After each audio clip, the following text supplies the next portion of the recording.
Salam sehat bagi kita semuanya. Kali ini kami hadir dengan konten menyangkut power supply. Namun kali ini kami tidak akan melakukan pengujian terhadap power supply seperti biasanya, tapi kita akan berbicara tentang satu hal, yaitu power good atau power OK yang ada di power supply. Mengapa konten ini kami buat? Karena akhir-akhir ini kami banyak menerima komplain, keluhan tentang power supply yang mereka gunakan itu tidak benar lah, jelek lah, tidak normal, karena mereka mengukurnya, menilainya dari alat yang satu ini, yang disebut dengan power supply tester. Dan kami yakin teman-teman di sini ada beberapa orang yang pasti menggunakan power supply tester ini sebagai acuan memutuskan bahwa power supply itu bagus atau tidak. Jadi kami akan membuat konten ini bagi teman-teman dan juga untuk membuka wawasan supaya kita lebih paham sebenarnya alat ini valid tidak sih? Kemudian apa itu power good? Karena banyak orang cuma bilang power good, tapi mereka tidak paham apa sebenarnya fungsi dari power good. Lalu kenapa, apa hubungannya power good dengan power supply yang rusak, jelek, atau tidak normal? Tonton video ini dari awal sampai selesai.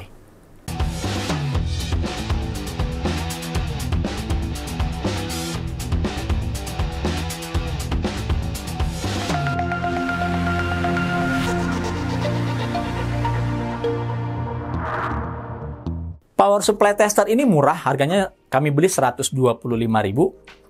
Banyak dipakai, nanti cara pakainya akan kami videokan. Lalu kami juga membeli yang mahal, 4 kali lipat dari harganya yang satu tadi. Ini bermerek dari Thermaltake, seri Dr. Power 2. 15 tahun yang lalu, saya pernah pakai yang versi pertamanya. Ya, harganya ini sekitar 500-an. Tapi kami tidak mempromokan kedua alat ini ya, kita nanti akan melihat mana yang lebih benar, valid dalam video. Kami juga menyediakan 2 buah power supply yang kami jadikan bahan percobaan untuk melihat power good itu. Satu dari FSP, HV Pro 85 Plus 650 Watt, dan 1 buah power supply generik tanpa merek yang biasanya bawaan casing. Kalau kalian membeli casing yang sudah include dengan power supply, umumnya power supply berkapasitas 400 sampai 500 watt ini ada di dalamnya. Oke, kita akan mulai, tapi sebelumnya kami ingin memberitahukan mengenai definisi dari power good atau power OK. Jadi ATX itu adalah sebuah spesifikasi power supply. Dalam satu syaratnya itu harus menyertakan yang namanya power good. Power good ini adalah sebuah sinyal dari 5 volt dari power supply. Ketika dia sudah self-checking, power good pada angka tertentu akan dinyatakan normal sehingga dapat meneruskan operasional selanjutnya.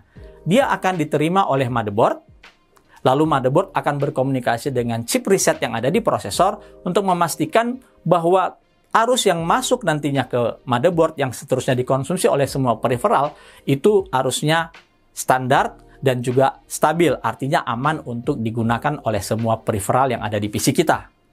Jadi power good itu penting sebagai deteksi pertama, sensor deteksi pertama yang wajib ada pada setiap power supply berspesifikasi ATX.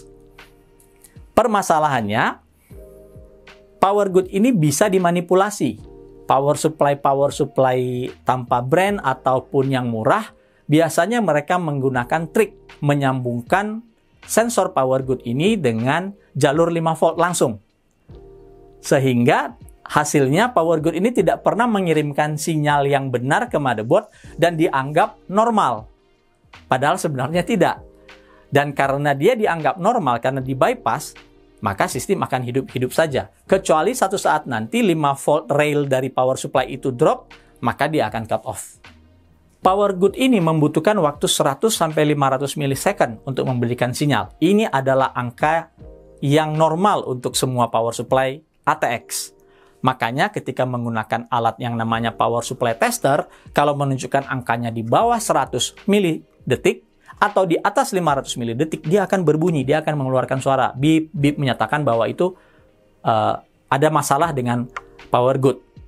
Dan angka yang tampil di sini menjadi patokan ketika dia misalnya tampil 70 milisecond, 80 milisecond, itu langsung disimpulkan bahwa power supply-nya bermasalah. Nah, yang menarik adalah bagaimana kita bisa mempercayai sebuah alat ukur yang seperti ini? Karena untuk mengukur power good yang benar itu menggunakan osiloskop. Itu adalah yang paling valid. Dan kalau alat ini bisa menjustifikasi power supply itu jelek, ngapain diciptakan yang namanya osiloskop? Kita pakai ini aja semua. Semua vendor power supply pakai ini aja untuk mensyaratkan atau sebagai sebuah klasifikasi menyatakan bahwa power good itu normal. Buat apa pakai osiloskop yang mahal-mahal? Makanya kami membandingkannya dengan alat yang lebih bisa dipertanggungjawabkan spesifikasinya. Dia punya brand, ada spesifikasinya, dan dari vendor pembuat power supply juga. Artinya mereka mengerti apa yang mereka lakukan dengan yang namanya power supply tester seperti ini. Dan jangan heran kalau harganya bisa 4 kali lipat daripada yang murah ini. Oke, mari kita langsung saja membahas dan langsung menguji ke kedua power supply yang kami pakai. Power supply tester generik yang kami beli ini, kami udah pasangkan dengan HV Pro 85 Plus 650 Watt seperti ini, dan di manualnya atau di keterangan yang ada di dus yang menyatakan ini harus semua kita pasang, kalau enggak nanti dia akan mengeluarkan alarm. Jadi kami sudah pasang semua 24 pin. Masalahnya satu, dia hanya bisa dipasangkan dengan 6 pin PCI Express. Jadi yang 2 pin lagi kita nggak bisa pasangkan karena memang nggak punya tempatnya. Dan sebagai informasi, ini versi terakhir, kalau nggak salah ini V4.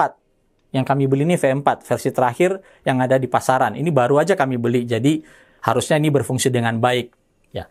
Kemudian kita coba hidupkan power supply kita ini. Nah, yang menjadi komplain itu selalu ini nih. PG-nya cuma 80. Lalu dia beep, seperti kalian dengarin ada beepnya. Ya. Ini sudah tidak normal power supply-nya, menurut kesimpulan teman-teman yang menggunakan alat ini. Ya, harusnya kan 100 sampai 500 ya. Ini cuma 80. Ini power supply-nya nggak normal. Oke. Lalu kita akan coba ukur nilai voltase dari si power good.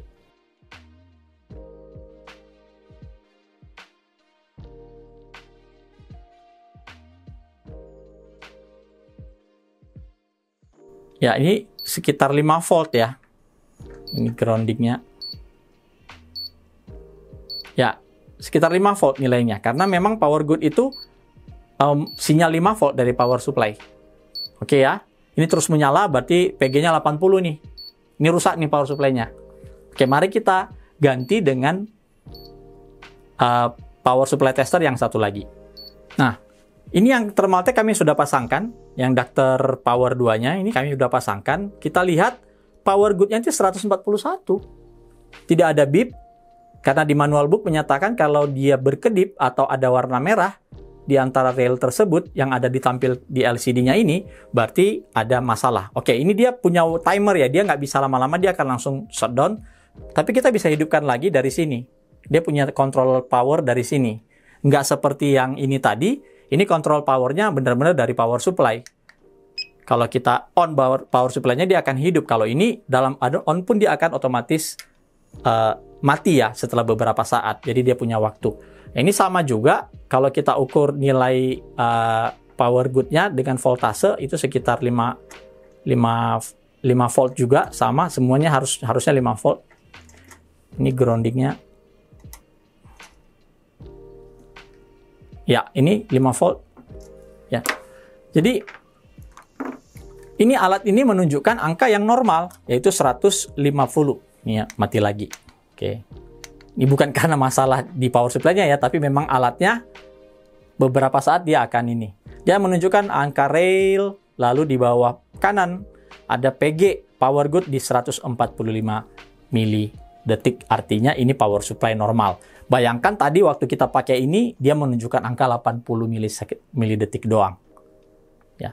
Mana yang dipercaya? Kalau saya lebih percaya ini. Kenapa? Karena secara jelas Dr. Power 2 itu sudah menjelaskan dia mendukung ATX versi 2.3 yang paling baru. Lalu kemudian standarisasi ATX juga jelas, dia nyatakan di dalam buku manualnya. Sedangkan ini dia cuma mengatakan dia support ATX tanpa ada standarisasi. Kemudian kedua, dia belum mendukung PCI Express yang 6+2. Kalau ini sudah ya, 6+2 udah terpasang PCI Express-nya. Dan secara jelas ini adalah vendor yang bisa mempertanggungjawabkan kualitas alat ukur ini. dibandingkan power supply tester generik yang biasa kita pakai karena ya dia lebih murah. Oke. Nah, dari perbandingan ini kita bisa melihat alat ukur mana yang bisa menunjukkan kualitas dari power supply kita. Kita akan coba dengan power supply generik bawaan casing setelah ini. Nah, kami udah pasangkan dengan power supply generik bawaan casing. Wah, di sini hasilnya bagus banget. Power good 280 milidetik. Lebih canggih bawaan casing bawaan power supply bawaan casing yang murah daripada yang tadi, yang FSP tadi. Jadi kadang-kadang penilaian kita itu rada rancu ya. Lebih mempercayai hasil yang ditampilkan alat yang seperti ini, padahal alat ini itu tidak tentu standarisasinya seperti apa. Bisa jadi dia hanya mendukung ATX versi lama seperti power supply bawaan casing sehingga PG-nya itu tampilnya normal. Tapi kalau kita lihat dari sisi spesifikasi atau konektor yang didukung, dia kayak power supply ini tidak memiliki PCI Express, ya, kemudian hanya 4 pin bawaan power supply-nya. Jadi hingga semuanya konektor yang ada di sini pun kita nggak bisa pasangkan, tapi power good-nya terlihat sangat normal sekali 200. Dan kalau kita ukur 5 volt tegangan di power good-nya, ya betul sekitar 5 volt. Tapi kita tidak tahu apakah ini memiliki sensor monitoring seperti yang saya katakan tadi, atau dia membypass power good-nya supaya terlihat tetap bagus. Dan kami yakin untuk power supply seperti ini dia tidak akan memiliki hardware monitoring yang canggih seperti yang dimiliki power supply branded lainnya. Kita akan tes menggunakan Thermaltake setelah ini. Kita pakai adapter power 2. Di sini PG-nya juga terlihat bagus banget, 302 ya. Tapi kalau kita perhatikan pembacaannya 12 voltnya dalam belum terbebani itu di 11,6 saja ini. Menggunakan ini. Dan 5 voltnya itu agak over di 5,2 ya. Nah, saya penasaran. Kita coba ukur.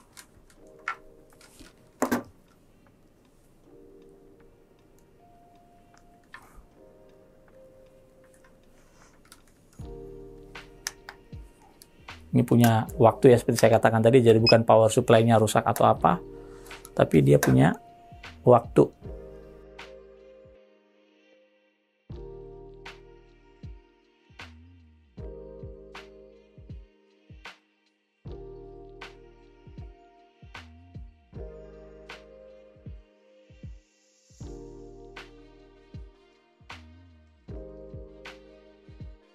Kita lihat pembacaan 12 voltnya itu di 11,6 aja di adapter power 2, dan betul kita gunakan multitester kita juga pembacaannya 12 volt di 11,6. Artinya pengukuran yang ditampilkan oleh adapter power ini valid karena kita bandingkan dengan digital multitester True RMS yang biasa kami pakai ya, 11,6 11,6. Lalu kalau kita coba 3,3 nya,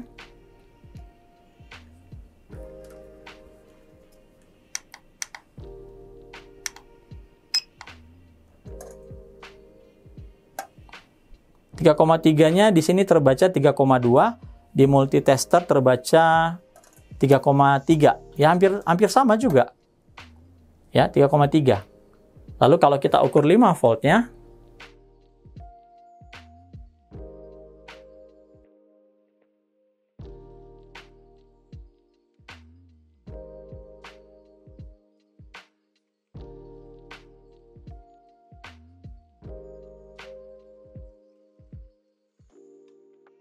dan kalau kita ukur 5,2 voltnya juga sama.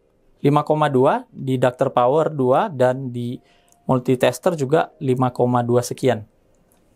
Jadi pengukuran yang dimunculkan oleh adapter power ini jauh lebih akurat dibandingkan dengan yang generik tadi.